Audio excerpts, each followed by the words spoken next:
Good morning everyone. हम लोगों का आज का जो टॉपिक है वो आपके स्क्रीन पे है, principles of planning in management.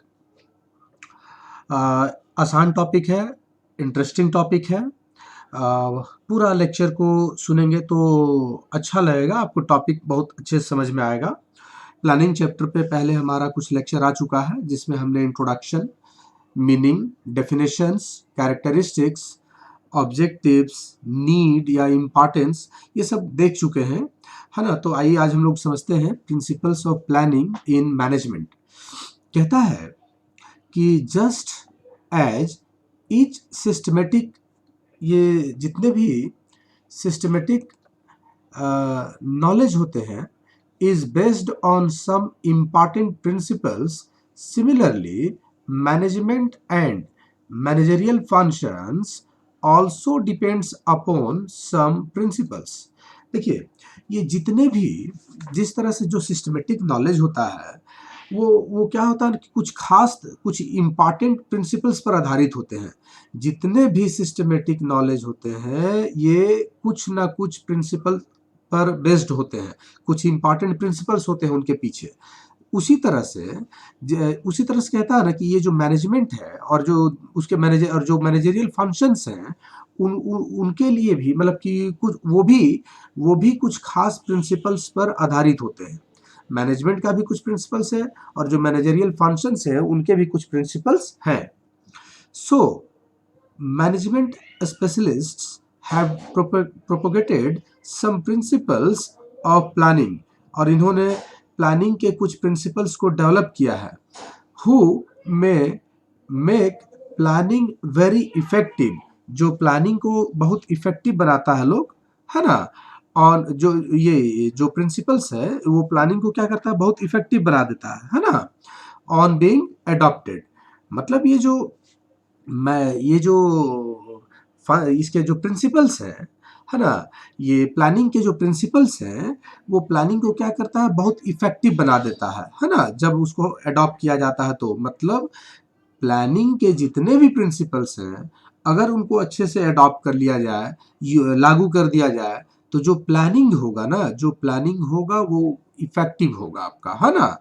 ठीक है, तो आइए हम लोग समझने का प्रयास करते हैं कौन कौन से प्रिंसिपल्स हैं प्लानिंग के। पहला, principle of contribution to objectives. कहता है we know that each institution और enterprise has some predetermined objectives and goals. ये सब जानते हैं, जो भी इंस्टीट्यूशन है, जो भी ऑर्गेनाइजेशन है, जो भी एंटरप्राइज है, सबका कुछ पूर्व निर्धारित पहले से तय किया हुआ कुछ ऑब्जेक्टिव्स होता है, कुछ गोल्स होता है, कुछ टारगेट्स होता है ना। अकॉर्डिंग टू दिस प्रिंसिपल, ये जो कंट्रीब्यूशन टू ऑब्जेक्टिव है, देखिए, according to this principle every plan and sub plan should make positive contributions towards achievement the objectives and goals of the institution. मतलब ये जो भी प्लान है ना, इस प्रिंसिपल के आधार पर कहता है कि every plan and sub plan should make positive contribution. जो प्लानिंग किया गया है या जो सब प्लान है, प्लान सब प्लान, मतलब एक प्लान को कंप्लीट करने के लिए उसके सब प्लान बनाए जा सकते हैं। तो कोई कोई प्रोजेक्ट को पूरा करने के लिए प्लान बनाए और उस प्लान को हम लोग फिर छोटे छोटे पार्ट में, छोटे छोटे मतलब कि हम लोग सब प्लान भी तैयार करके उसको हम लोग पूरा कर सकते हैं। तो कहता है कि every plan and sub plan जो बना हुआ है शुड मेक पॉजिटिव कंट्रीब्यूशन, ये पॉजिटिव कंट्रीब्यूशन देना चाहिए किसमें, तो जो towards achievement the objectives and goals of the institution. जो इंस्टीट्यूशन का ऑब्जेक्टिव्स और गोल्स है उसको पूरा तो करना है, तो पूरा करने में पॉजिटिव कंट्रीब्यूशन देना चाहिए। प्लान ऐसा बनना चाहिए कि वो उनका जो प्लानिंग का जो कंट्रीब्यूशन होगा वो पॉजिटिव हो, है ना। ठीक है, तो पहला प्रिंसिपल है कि पॉजिटिव कंट्रीब्यूशन जो हो वो पॉजिटिव हो प्लानिंग का। Next, principle of planning premises. देखिए ये क्या कहता है, the principle of planning explains that the planning is related to the future and for the future there are several assumptions। ये जो the principle of planning explains that the planning is related to the future. ये तो सब जानते हैं हम लोग, future के लिए होता है planning, and for the future, और ये भविष्य के लिए, फ्यूचर के लिए देर आर सेवरल अजम्पशंस, बहुत सारे अजम्पशंस होते हैं। हेंस while formulating plans, है ना, while formulating plans, complete, clear and reliable knowledge should be collected, है ना। एंड कहता है कि जब आप प्लान बनाते हैं, कोई भी प्लान का जब फॉर्मुलेशन होता है तो वो कंप्लीट होना चाहिए, क्लियर होना चाहिए, रिलायबल होना चाहिए, है ना। Reliable knowledge should be collected, मतलब वो, मतलब एकदम प्लानिंग कंप्लीट, क्लियर एंड विश्वास, रिलायबल होना चाहिए। And forecast should be well prepared. जो फोरकास्ट है आपका, जब प्लानिंग करते हैं, तो जो फोरकास्ट है ना, जो आपका फोरकास्टिंग है, पूर्वानुमान है, वो अच्छी तरह से एकदम क्या होना चाहिए, तैयार किया जाना चाहिए, है ना। अगर आपका फोरकास्टिंग गलत हो जाएगा ना, तो सब कुछ गलत हो जाएगा, सब कुछ गलत हो जाएगा। सो फोरकास्टिंग जो कह रहा है, ये जो फोरकास्टिंग जो है ना, कैसा होना चाहिए, एकदम अच्छी तरह से तैयार किया जाना चाहिए, है ना, अच्छे तरह से बनाना चाहिए। तो इसमें क्या बोला कि प्लानिंग आपका क्या होना चाहिए, कंप्लीट होना चाहिए, क्लियर होना चाहिए। जो नॉलेज है वो जो जो आपका नॉलेज है, reliable knowledge should be collected, है ना। ये सब समझ गए, प्लानिंग कैसा होना चाहिए, चूंकि फ्यूचर से रिलेटेड है ना। फोरकास्ट आपका अच्छा होना चाहिए, है ना, वेल प्रिपेयर्ड होना चाहिए। नेक्स्ट है प्रिंसिपल ऑफ इफिशियंसी। ये देखिए क्या बोलता है, the principle of efficiency, the efficiency of planning depends on the results. आप एक चीज बताइए, किसी का इफिशियंसी, आपका इफिशियंसी, हमारा इफिशियंसी किस किस किससे मेजर करते हैं, तो रिजल्ट से। जब आप स्टूडेंट हैं, आपका रिजल्ट अच्छा आएगा तो कहेंगे आप बढ़िया इफिशियंट पर्सन थे। आपका रिजल्ट खराब होगा तो आपकी इफिशियंसी अच्छी नहीं है। तो इफिशियंसी जो होता है किसी भी चीज का, वो रिजल्ट से मेजर किया जाता है। तो the efficiency of planning depends upon result. Planning का इफिशियंसी किस पर डिपेंड करता है, रिजल्ट पर। This principle tells that the maximum results should be obtained from minimum cost and effort। ये तो नियम ही है कि हमको मैक्सिमम रिजल्ट पाना है, मैक्सिमम आउटपुट पाना है ना, मैक्सिमम रिजल्ट पाना है मिनिमम कॉस्ट एंड एफर्ट से, है ना। If this does not become possible, अगर ऐसा नहीं हो रहा है, ऐसा नहीं होता है, और the goals are not efficiently achieved, अगर गोल्स को हम पूरी तरह अचीव नहीं कर पाते हैं, है ना, it may be regarded as the inefficiency of planning। Planning की इनएफिशिएंसी को रिफ्लेक्ट करेगा, है ना। अगर ऐसा नहीं हो रहा है, आप मैक्सिमम आउटपुट नहीं ले पा रहे हैं, है ना, मिनिमम कॉस्ट से और मिनिमम एफर्ट से, तो ये समझ लीजिए कि प्लानिंग की इनएफिशिएंसी होगी, है ना। नेक्स्ट ये है आपका प्रिंसिपल ऑफ प्रिमेसी। ये देखिए क्या बोलता है प्राइमेसी में, विदाउट प्लानिंग, बिना प्लानिंग के, neither other functions of management get proper direction. कहता है कि अगर प्लानिंग अगर नहीं होगा तो ये जो मैनेजमेंट के जो दूसरे फंक्शंस हैं, neither other functions of management get proper direction. क्या दूसरा जो फंक्शन है मैनेजमेंट का, उसको डायरेक्शन मिलेगा, नहीं मिलेगा। Nor nor their efficient and effective performance become possible. और न ही, मतलब अगर प्लानिंग नहीं होगा तो नहीं, ना तो मैनेजमेंट के जो दूसरे फंक्शन है वो प्रॉपरली उनको डायरेक्शन मिलेगा, और न ही क्या बोलता है कि इफिशिएंट एंड इफेक्टिव परफॉर्मेंस को संभव बना पाएगा, है ना।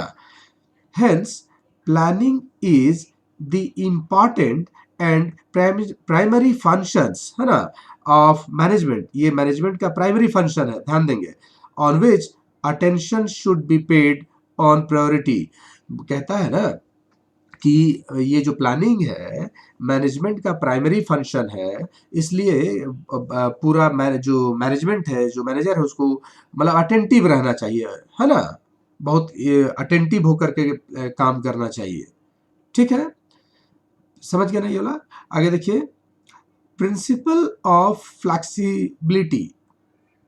प्लान बहुत रिजिड नहीं होना चाहिए, है ना। कहता है according to this principle of planning, है ना, principle of planning, plan should be flexible. जो भी आप प्लानिंग करते हैं वो फ्लैक्सिबल होना चाहिए, है ना। फ्लैक्सिबल मीन्स क्या होगा? Flexibility means to change according to need. जब जरूरत के हिसाब से प्लान को चेंज कर देना चाहिए, है ना। मतलब फ्लैक्सिबिलिटी इसी को ना कहेंगे। देखिए, जगह, स्थान और परिस्थिति को देखते हुए अपने आप को चेंज कर लेना चाहिए। जो आपका सोचा हुआ चीज है वो समय परिस्थिति के हिसाब से बदल सकता है। तो कहता है नीड के हिसाब से ना आप चेंज कर लीजिए, फ्लेक्सिबिलिटी होनी चाहिए प्लानिंग में, है ना। So planning should be such which may be change and revise according to the circumstances, है ना। प्लानिंग कैसा होना चाहिए? तो ऐसा हो कि परिस्थिति के हिसाब से हम उसको चेंज कर सके, रिवाइज कर सके, है ना। This principle is used for long term planning. अगर आप लॉन्ग टर्म प्लानिंग करते हैं तो इस प्रिंसिपल को अपनाना चाहिए, ठीक है। प्रिंसिपल ऑफ नेविगेशनल चेंज, ये देखिए नेविगेशनल चेंज में क्या कहता है। This principle of planning puts emphasis on the fact that just as a sailor is attentive towards taking his boat to the destination by, देखिए एक जो नाविक होता है, ये जो सेलर होते हैं, नाविक होते हैं, वो क्या रहते हैं? तो attentive towards taking his boat to the destination, अपने नाव को डेस्टिनेशन, जहाँ जिनको जिस जगह पे जाना है, अपने नाव को उस जगह पे को ले जाने के लिए, मतलब दिमाग में तो वही रहता है कि हमको उस जगह पे जाना है। कैसे जाएंगे? By paying regular attention to the speed, direction and balance of the boat each moment. ये जो डेस्टिनी पे जाना है, तो नाविक इसके लिए ना बहुत अटेंटिव रहते हैं। उनको स्पीड का ध्यान रखना पड़ता है, डायरेक्शन का ध्यान रखना पड़ता है, बोट का बैलेंसिंग का ध्यान रखना पड़ता है ना। हर क्षण मतलब हर मोमेंट ये तीनों पर, मतलब अगर कंसंट्रेट नहीं करेंगे, अटेंशन नहीं रखेंगे ना, तो वो कभी भी डेस्टिनी पर नहीं पहुंच पाएगा सेलर, है ना। Similarly the managers should go on testing the plans, है ना, during the course of their implementation and required change and improvement should be continuous process। उसी तरह से कहता है ना कि जो मैनेजर्स हैं, है ना, जो मैनेजर्स हैं, manager should be gone testing the plan. ये जो प्लान्स है, मैनेजर को क्या करना चाहिए? ये प्लान्स होगा, है ना। कहता है कि manager should go on testing the plans, है ना, during the course of their implementation. जब उसको इम्प्लीमेंट करते हैं तो उनको टेस्ट करते रहना चाहिए। And required change and improvement should be a continuous process. और वही नीड के हिसाब से उसको चेंज करें, इम्प्रूव करें, हर, और ये कंटिन्यूअस प्रोसेस है ना, कंटिन्यूअसली ऐसा होगा। मतलब इसमें नेविगेशनल में क्या बताना है ना, एक एग्जांपल सेलर का ले लिए कि अटेंटिव रहता है। सिमिलरली मैनेजर्स को भी अटेंटिव रहना चाहिए, है ना। वो जो मूवमेंट, मतलब इम्प्रूवमेंट, चेंज, अपने चेंज, अगर चेंज का गुंजाइश है तो चेंज करें, इम्प्रूवमेंट कर सकते हैं, है ना। जो भी है सर्कमस्टांसेस को देखते हुए चेंज कर ले, है ना। और ये कंटिन्यूअस प्रोसेस है, ध्यान देंगे, ठीक है। उसको नेक्स्ट देखते हैं, है ना। नेविगेशनल चेंज समझ गए होंगे। जिस तरह से जो सेलर है अटेंटिव रहता है, सिमिलरली मैनेजर्स को भी अपने प्लान के टेस्टिंग, जो टेस्टिंग है ना, manager should go on testing the plans during the course of their implementation, है ना। वो टेस्टिंग में जाना है। And required change and improvement should be continuous process, ठीक ना। प्रिंसिपल ऑफ कमिटमेंट, ये कमिटमेंट का प्रिंसिपल देखिए क्या है। This principal determines the time period of planning. ये जो कमिटमेंट है, मतलब टाइम पीरियड में पूरा होना चाहिए, जो भी गोल्स हैं, टारगेट्स है, जो ऑब्जेक्टिव्स है ना, टाइम पीरियड है इसमें। According to this principle of planning should necessarily be at least for that period which is required for formulating commitments made with its employees, suppliers, debtors and the consumers। होता क्या है ना, देखिए जैसे कि एक छोटा सा एग्जांपल बताते हैं। जैसे कि टाइम पीरियड का, this principle determines the time period of planning. जैसे कि मान लीजिए आपने बीकॉम करने का सोच लिया कि हमको बीकॉम करना है, तो भाई उसमें अब आपको 3 साल लगना ही लगना है बीकॉम में, है ना। तो उसी तरह से कह रहा है कि टाइम पीरियड में according to this this principle of planning, है ना, should necessarily be at least for that period, उतने पीरियड का तो कम से कम होना चाहिए ना planning, which is required for fulfilling commitments made with the employees, supplier, debtors and consumers। मतलब आपने आपका प्लानिंग कितने पीरियड का कम से कम होना चाहिए, तो जो आपका कमिटमेंट है एम्प्लॉयज के साथ, सप्लायर्स के साथ, डेटर्स के साथ, कंज्यूमर्स के साथ या और जो दूसरे के साथ जो कमिटमेंट है, तो उस कमिटमेंट को पूरा करने में जितना समय लगेगा एटलीस्ट उतने समय के लिए प्लानिंग होना चाहिए। हम फिर से कह रहे हैं कि जैसे कि आप बीकॉम करने का डिसीजन लिए तो 3 साल लगना ही लगना है, तो 3 साल का प्लानिंग होना चाहिए। 2 साल में कैसे बीकॉम कर लीजिएगा, नहीं हो सकता है। Next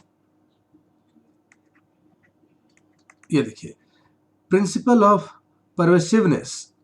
this principle explains the fact that planning is a pervasive in nature, है ना। वो तो जान ही रहे आप, सर्वव्यापी होता है, यूनिवर्सल होता है, and required at all managerial levels. ये सारे जितने भी लेवल्स हैं, टॉप है, मिडिल है, बॉटम है, सब पे जरूरत पड़ता है प्लानिंग की, है ना। तो कहता है कि hence planning should B hence planning should be in accordance with the needs of all levels of management। मतलब प्लानिंग कैसा होना चाहिए, तो कहता है प्लानिंग शुड बी नीड्स, इस मतलब जो ये जो प्लानिंग है, प्लानिंग का जो ये जो आप मतलब hence planning should be in accordance with the needs of all levels of management. इसलिए कहता है कि जो प्लानिंग है ना, प्रबंध के जितने भी लेवल हैं, हर लेवल की आवश्यकताओं के अनुरूप होना चाहिए। जितने भी लेवल्स हैं उनके उनके अकॉर्डिंग होना चाहिए, उनके उनके आधार पर होना चाहिए, है ना। जितने भी लेवल्स हैं ना उनके आधार पर होना चाहिए, ठीक है। नेक्स्ट कहता है प्रिंसिपल ऑफ फ्रेमवर्क, है ना। ये क्या कहता है देखिए, पॉलिसीज, फ्रेमवर्क मीन्स पॉलिसीज कह ले, प्रिंसिपल ऑफ पॉलिसीज भी कह सकते थे इसको। Policies means those general principles which govern the functions of the organisation for the achievement of its objectives. देखिए जो जो ऑर्गेनाइजेशन का पॉलिसी का मतलब क्या होता है, policy means those general principles, उन सारे जनरल प्रिंसिपल्स को हम पॉलिसी कहेंगे जो कि which govern the functions of the organization, जो ऑर्गेनाइजेशन के फंक्शंस को गवर्न करते हैं, चलाते हैं, है ना, ठीक ना। क्यों, for the achievement of its objective, उद्देश्य को पूरा करने के लिए। मतलब ये जो पॉलिसीज का अर्थ क्या है, वो उन जनरल सिद्धांतों से है, प्रिंसिपल से है, जो उद्देश्य को प्राप्त करने के लिए, जो उद्देश्य को प्राप्त करने के लिए क्या करता है, ऑर्गेनाइजेशन के फंक्शंस को क्या करता है, ये कंट्रोल करता है ना, ठीक है, जो गवर्न करता है। This principle of policy determination specifies that the policies of the institution should be clear cut, simple, sound and justified to make its planning effective, है ना। ये कुछ नहीं है, to make its planning effective।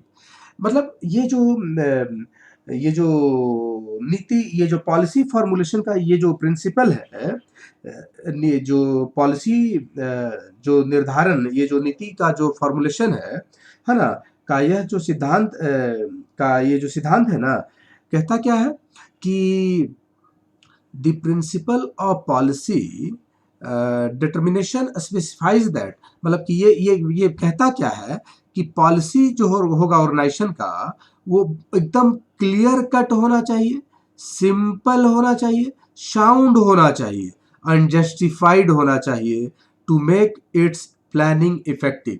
देखिए, हर ऑर्गेनाइजेशन का जो भी पॉलिसी होगा वो इस तरह से बना हुआ होना चाहिए कि वो उसका प्लानिंग क्या हो, इफेक्टिव हो। और ये जो पॉलिसी है वो बहुत clear cut, simple, sound and justified होना चाहिए।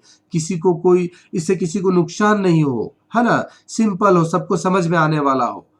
ठीक है, तभी तो प्लानिंग इफेक्टिव होगा। अगर जब ऐसा बनेगा, पॉलिसी क्लियर होगा, सिंपल होगा, साउंड होगा, जस्टिफाइड होगा, तभी तो आपका प्लानिंग जो होगा वो क्या होगा, इफेक्टिव होगा। अगर पॉलिसी इस तरह से बनेंगे, clear cut, simple, sound and justified, तो आपका प्लानिंग इफेक्टिव होगा। ठीक ना। ये देखिए, principle of timing. This principle of planning lays emphasis on the point that while determining the objectives of the institution, जब हम ऑर्गेनाइजेशन के ऑब्जेक्टिव्स को डिटरमाइन करते हैं, the time limit for achieving various objectives may also be well determined। ये time limit जो है ना, जो डिफरेंट उद्देश्य हैं, अलग अलग ऑब्जेक्टिव्स हैं, उनको प्राप्त करने में कितना समय लगेगा ये भी एकदम क्या है, निर्धारित कर लेना चाहिए। जो उद्देश्य है उसको पूरा करने में, जो डिफरेंट ऑब्जेक्टिव्स हैं इनको पूरा करने में जो समय लगना है उसको पहले से तय कर लेना चाहिए। तो कहता है प्लान्स, सब plans and programmes should also be prepared for achieving the objectives, है ना। मतलब ऑब्जेक्टिव्स को पूरा करने के लिए होना चाहिए। Plans, sub-plans, programs should also be prepared for achieving the objectives। objectives को पूरा करने के लिए बनाना चाहिए, प्लान एंड सब प्लान्स एंड प्रोग्राम्स ऐसा बनना चाहिए। Their time limits should also be essentially determined। और जो प्लान्स है, सब प्लान्स है, जो प्रोग्राम्स है, वो कितने समय में पूरा होगा ये पहले से एकदम निश्चित तौर पर क्या कर लेना चाहिए, निर्धारित कर लेना चाहिए, है ना। बात समझ रहे हैं ना। देखिए, जो ऑब्जेक्टिव्स है, ऑब्जेक्टिव्स को पूरा करने के लिए जो आपका प्लान्स है, सब प्लान्स है, प्रोग्राम्स है, तैयार कर किया जाता है। ठीक है, और इनकी जो समय सीमा भी, जो समय लगना है ना, एकदम निश्चित तौर पर क्या कर लेना चाहिए, निर्धारित कर लेना चाहिए पहले से कि कितना समय में ये पूरा होगा। ठीक है। नेक्स्ट, प्रिंसिपल ऑफ अल्टरनेटिव कहता है the success of planning depends upon the correct decision taken. ये तो सब जानते हैं, प्लानिंग का जो सक्सेस है किस पर डिपेंड करेगा, तो करेक्ट डिसीजन लीजिएगा तब तो।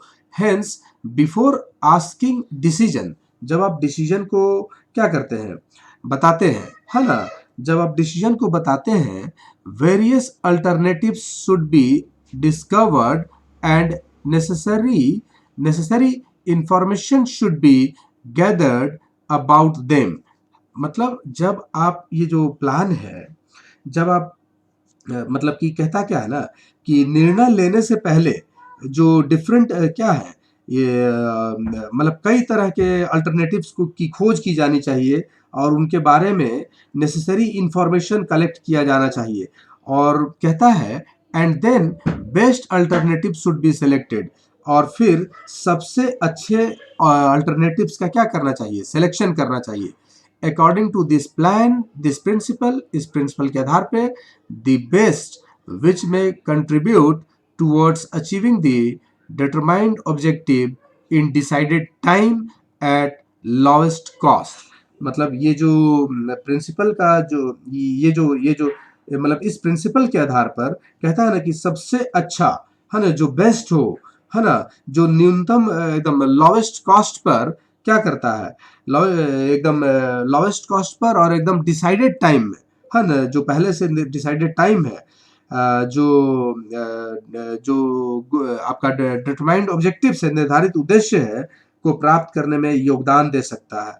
मतलब इस तरह का प्लान बनाइए, है ना, ऐसा प्लानिंग होना चाहिए जो लोवेस्ट कॉस्ट में एकदम डिसाइडेड टाइम में आपका निर्धारित जो उद्देश्य है उसको वो क्या हो, पूरा हो सके। इस तरह का प्लानिंग बनना चाहिए।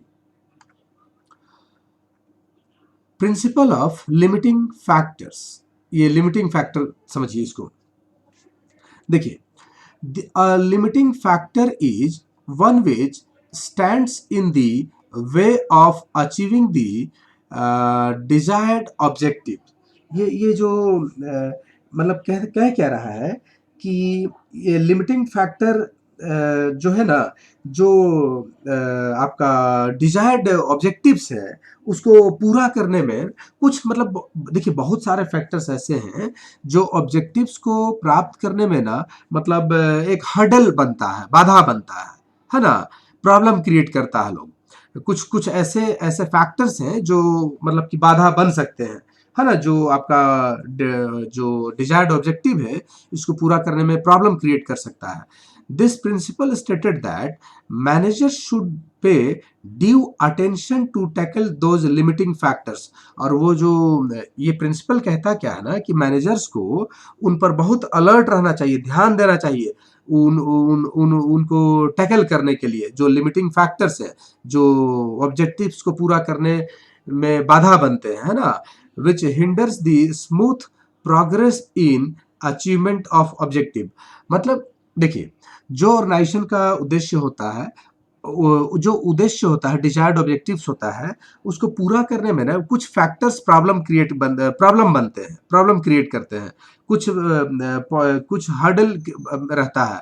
तो मैनेजर को ना एकदम अलर्ट रहना चाहिए, उन पर ध्यान देना चाहिए, है ना, जिससे कि जो मतलब कि क्या हो, उन बाधाओं को टैकल किया जा सके, ठीक ना, जिससे उद्देश्य को हम लोग आसानी से पूरा कर सके। ठीक है।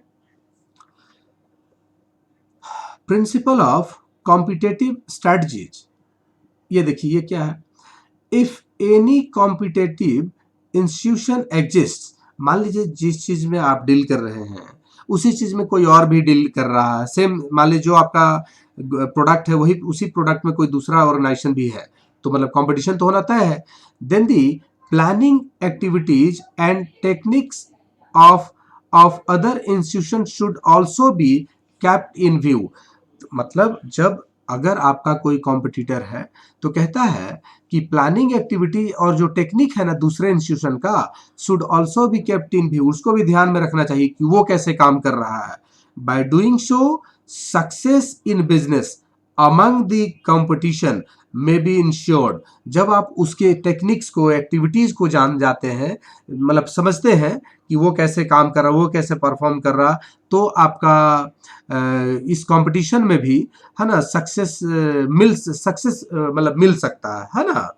ठीक है, मतलब कॉम्पिटिटर के पॉलिसीज को जाने, एक्टिविटीज को जाने, टेक्निक्स को जाने, ध्यान में रखना चाहिए किस तरह का वो काम कर रहा है, और जब ऐसा करेंगे तो बिजनेस में आपको सक्सेस मिलेगा, है ना, कंपटीशन रहने के बावजूद। Principle of cooperation, this principle emphasizes that the success of planning depends upon the cooperation of the whole organization। आप एक चीज बताइए, पूरे ऑर्गेनाइजेशन में अगर कोऑपरेशन नहीं होगा, कहीं से भी अगर लीकेज है कोऑपरेशन में, नहीं मिल पा रहा कोऑपरेशन, तो सक्सेस नहीं मिलेगा, प्रॉब्लम होगा, बहुत डिफिकल्टी होगा। तो कहता है कि ये जो प्रिंसिपल है कोऑपरेशन का, ये बहुत जरूरी है। This principal emphasis that the success of planning depends upon the cooperation of the whole organization। पूरे ऑर्गेनाइजेशन का कॉपरेशन मिलेगा तो आपका प्लानिंग सक्सेस होगा। Hence, in planning formulation, sufficient cooperation of the executives, managers and subordinates of various levels should be obtained। Coordination ये मतलब मिलना ही चाहिए। अगर कोऑपरेशन नहीं मिलेगा एग्जीक्यूटिव से, मैनेजर से, सबऑर्डिनेट्स से, है ना, चाहे जिस लेवल पे हो, सो दैट प्लान्स में be executed efficiently and unnecessarily hurdles may be removed to get desired results। जो आपको desired results है, जो आपको चाहिए, जो परिणाम चाहिए, है ना, अगर वो जो हर्डल्स को दूर करना चाहते हैं तो बोलता है कि भाई कॉपरेशन मिलना चाहिए, है ना, पूरे ऑर्गेनाइजेशन में सभी से कॉपरेशन मिलना चाहिए, सभी एक दूसरे को कॉपरेट करें, है ना। तो प्लानिंग ऐसा हो, है ना, मतलब प्लानिंग जो है वो पूरे ऑर्गेनाइजेशन के हर एम्प्लॉय एक दूसरे को कॉपरेट करेंगे, तभी आपको सक्सेस मिलेगा, आपको रिजल्ट जो चाहिए वो मिलेगा, है ना। तो ये सब कुछ पॉइंट्स थे प्लानिंग के प्रिंसिपल का, है ना, मतलब जो प्लानिंग है कैसा होना चाहिए। ठीक है, तो ये मेरा लेक्चर यहीं समाप्त होता है। अगर आपको ये हमारा वीडियो पसंद आया तो प्लीज़ इस वीडियो को लाइक करें और कमेंट करें, है ना, और हमारा हौसला बढ़ाएं। और अगर अभी तक आप हमारे चैनल को सब्सक्राइब नहीं किए तो प्लीज़ सब्सक्राइब कर लें। आप सबों को हमारे साथ लाइव बने रहने के लिए thanks. Have a good day to all.